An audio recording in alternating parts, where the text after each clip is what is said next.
여러분 안녕하십니까? 오늘도 귀한 시간 함께 해주셔서 진심으로 감사드립니다. 편안한 마음으로 들으시면서 삶의 작은 쉼표가 되시기를 바랍니다. 오늘은 논어에 나타난 삶의 지혜를 주제로 빈 여정을 함께 나누고자 합니다. 공자는 기원전 551년에 태어나 기원전 479년에 세상을 떠난 동양 사상의 큰 스승입니다. 그의 가르침은 논어라는 책을 통해 오늘날까지 전해지고 있습니다. 논어는 공자와 제자들의 대화를 기록한 책으로 그 속에는 인간다운 삶, 올바른 관계, 진정한 행복에 대한 깊은 지혜가 담겨 있습니다. 먼저 공자는 인간관계에서 가장 중요한 덕목으로 인을 강조하였습니다. 인은 사랑하고 배려하는 마음입니다. 공자는 말합니다. 인자는 남을 사랑한다. 이 짧은 말 속에는 타인을 존중하고 이해하려는 자세가 담겨 있습니다. 우리는 일상 속에서 가족, 친구, 이웃과 관계를 맺으며 살아갑니다. 때로는 오해하거나 다툴 때도 있지만 그럴 때일수록 서로를 사랑하고 배려하려는 마음을 잊지 말라고 공자는 가르쳐 줍니다. 또한 공자는 충과 서를 강조하였습니다. 충은 자신의 마음을 다하는 것이며 서는 다른 사람의 입장에서 생각하는 것입니다. 공자는 말합니다. 자기에게 바라는 바를 남에게 베풀라. 우리가 원하는 존중, 이해, 따뜻한 말 한마디를 남에게도 먼저 건넬 수 있다면 세상은 훨씬 따뜻해질 것입니다. 공자는 학문의 중요성도 강조하였습니다. 그는 배우고 때때로 익히면 또한 기쁘지 아니한가? 라고 말합니다. 배우는 것은 단순히 지식을 쌓기 위한 것이 아니라 삶을 더욱 풍요롭고 의미 있게 만들기 위한 것임을 알려줍니다. 매일 조금씩 배우고 그것을 생활 속에 적용하는 과정에서 우리는 성장하고 기쁨을 느낄 수 있습니다. 공자는 또한 겸손함을 가르쳤습니다. 그는 자신을 아는 것이 지혜다 라고 말하였습니다. 스스로 부족함을 인정하고 배움에 있어 교만하지 않는 자세가 중요합니다. 아무리 많은 지식을 쌓아도 스스로를 돌아보고 겸허히 배우려는 자세 없이는 참된 성장은 이루어질 수 없습니다. 다음으로 공자는 올바른 리더십에 대해 말하였습니다. 그는 지도자는 스스로 모범이 되어야 한다고 강조합니다. 공자는 말합니다. 군자는 덕으로서 사람을 이끈다. 이는 권위나 힘으로 다스리는 것이 아니라 스스로 인격을 닦아 덕으로 이끌어야 함을 뜻합니다. 가정에서 부모로서, 직장에서 상사로서, 사회에서 한 사람의 구성원으로서 우리 모두는 작은 리더입니다. 스스로를 닦고 모범이 되는 삶을 살아가는 것이야말로 진정한 리더십이라 할 수 있습니다. 공자는 또한 현실을 직시하라고 가르칩니다. 그는 세상이 완벽하지 않음을 인정하였고 그 안에서 최선을 다해 살아가야 함을 강조하였습니다. 공자는 말합니다. 도를 행하기 어려우면 도를 알아야 한다. 우리가 살아가는 세상은 때로 불공평하고 이해하기 힘든 일도 많지만 그럴수록 더더욱 올바른 길이 무엇인지를 고민하고 실천해야 한다는 가르침입니다. 삶에 지쳐 있을 때 공자의 말씀은 큰 위로가 됩니다. 공자는 인간의 한계를 인정하며 노력하는 자체를 소중히 여겼습니다. 그는 군자는 평탄하나 소인은 근심한다 고 말합니다. 삶의 어려움 속에서도 마음을 평탄하게 다스리는 것이 군자의 모습입니다. 쉽게 흔들리고 낙담하는 것이 아니라 조용히 중심을 잡고 자신의 길을 걸어가는 것이 중요합니다. 논어에는 부모님을 공경하는 효에 대한 가르침도 많이 나옵니다. 공자는 말합니다. 부모를 섬김에 있어 온화한 얼굴로 해야 한다. 단순히 물질적으로 봉양하는 것을 넘어 부모님의 마음을 편안하게 해드리는 것, 따뜻한 말 한마디, 온화한 표정이야말로 진정한 효라는 것입니다. 또한 공자는 인생을 살아가는 데 있어서 균형을 중요하게 여겼습니다. 그는 극단을 피하고 중용을 지킬 것을 강조하였습니다. 감정에 치우치지 않고 상황에 따라 유연하게 대응하며 지나치거나 모자람이 없는 삶이야말로 가장 지혜로운 삶이라 하였습니다. 지금까지 논어에 담긴 삶의 지혜를 살펴보았습니다. 이제부터는 논어의 주요 구절 하나하나를 함께 음미하며 그 안에 담긴 깊은 뜻을 더욱 자세히 풀어보도록 하겠습니다. 먼저 논어의 첫 구절인 하기시습지 불여겨로를 살펴보겠습니다. 배우고 익히는 즐거움에 대해 공자는 말합니다. 여기서 말하는 배운다는 단순히 책을 읽고 지식을 쌓는 것만을 의미하지 않습니다.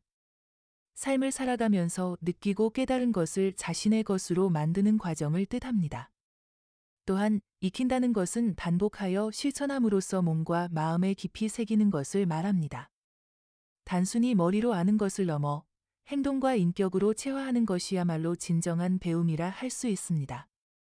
이어서 논어의 또 다른 구절, 유봉자원 방래 불역락호를 살펴보겠습니다.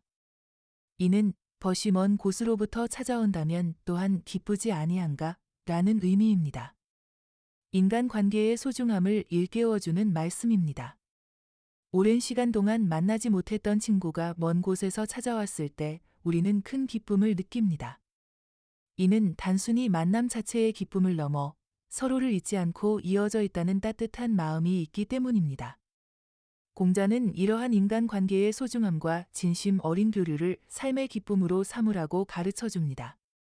이렇게 논어의 구절들을 하나하나 살펴보면서 그 안에 담긴 지혜를 우리의 삶에 적용해 볼 수 있습니다. 앞으로도 계속해서 논어의 다양한 구절과 그에 담긴 삶의 지혜를 함께 나누어 보겠습니다. 이제 논어의 또 다른 중요한 구절로 넘어가 보겠습니다. 삼인행 필요하사 라는 구절을 살펴보겠습니다. 이는 세 사람이 길을 가면 그 중에 반드시 나의 스승이 있을 것이다 라는 뜻입니다. 이 말은 우리 주변의 모든 사람에게서 배울 점을 찾을 수 있다는 깊은 가르침을 전하고 있습니다. 우리는 때때로 타인의 단점에만 집중하기 쉽지만 공자는 모든 사람에게서 배울 점을 찾고 스스로를 더욱 성장시키는 계기로 삼으라고 말합니다. 겸손한 마음으로 사람을 대하고 끊임없이 배움을 구하는 자세가 중요합니다. 또한 기소불욕 물시어인 이라는 구절도 있습니다. 이는 자기가 원하지 않는 것은 남에게도 시키지 말라는 뜻입니다. 우리가 불편하게 느끼는 행동이나 대우를 다른 사람에게 하지 않는 것이 곧 인과 예의 기본이라는 점을 강조하고 있습니다. 나의 감정뿐만 아니라 타인의 입장을 헤아리는 세심한 배려가 올바른 인간관계를 만들어 갑니다. 그리고 군자는 의를 먼저 하고 이익을 뒤로 한다는 공자의 가르침도 있습니다. 이는 군자는 행동함에 있어서 옳고 그름을 먼저 생각하고 개인의 이익은 그 다음에 고려해야 한다는 뜻입니다. 오늘날 빠르게 변하는 사회 속에서 이익을 우선시하는 경향이 짙지만 공자는 그러한 태도가 결국 신뢰를 잃고 공동체를 해칠 수 있다고 경고하였습니다. 자신의 신념과 양심을 지키는 것이야말로 장기적으로는 더 큰 성공과 행복을 가져온다는 가르침입니다. 또 다른 구절로는 지지자 불여호지자 호지자 불여락지자 라는 말이 있습니다. 이는 아는 자는 좋아하는 자만 못하고 좋아하는 자는 즐기는 자만 못하다는 뜻입니다. 단순히 지식을 아는 것에 그치지 않고 그것을 좋아하고 더 나아가 즐기는 경지에 이르는 것이 중요하다는 말입니다. 배우는 과정에서도 억지로 하거나 의무감에 하는 것보다는 진심으로 좋아하고 즐기며 몰입할 때 가장 큰 성과를 거둘 수 있다는 것을 공자는 일찍이 통찰하였습니다. 이처럼 논어의 가르침은 단순히 고대의 철학에 머무르지 않고 오늘날 우리의 삶 속에서도 여전히 살아 숨쉬고 있습니다. 우리는 논어를 통해 인간다움이 무엇인지, 올바른 삶이란 무엇인지를 끊임없이 되돌아보게 됩니다. 이제 논어에 나타난 공자의 교육 철학과 제자 사랑에 대해 깊이 있게 살펴보겠습니다. 공자는 교육에 있어서 매우 열린 자세를 가지고 있었습니다. 그는 가르침에는 차별이 없다고 하였습니다. 이는 신분, 재산, 배경을 가리지 않고 누구나 배우고 성장할 수 있는 기회를 가져야 한다는 생각을 나타냅니다. 공자는 배움에 있어 노력하는 자를 아끼고 그 사람의 가능성을 믿고 끌어주었습니다. 특히 공자는 제자들의 개성과 상황을 존중하며 가르쳤습니다. 그는 모든 제자에게 똑같은 답을 주지 않았습니다. 어떤 제자에게는 신중함을 강조하고 또 다른 제자에게는 용기를 북돋아 주었습니다. 이는 각자의 성향과 처지를 이해하고 그에 맞는 가르침을 주는 이는 각자의 성향과 처지를 이해하고 그에 맞는 가르침을 주는 맞춤형 교육이라 할 수 있습니다. 현대 교육학에서도 강조하는 개인 맞춤형 교육의 개념을 이미 공자는 실천하고 있었던 것입니다. 공자는 제자들과의 인간적 유대도 깊었습니다. 단순히 스승과 제자의 관계를 넘어 따뜻한 정을 나누는 동반자 관계를 지향하였습니다. 제자가 어려움에 처했을 때 함께 걱정하고 제자가 성장할 때 함께 기뻐하였습니다.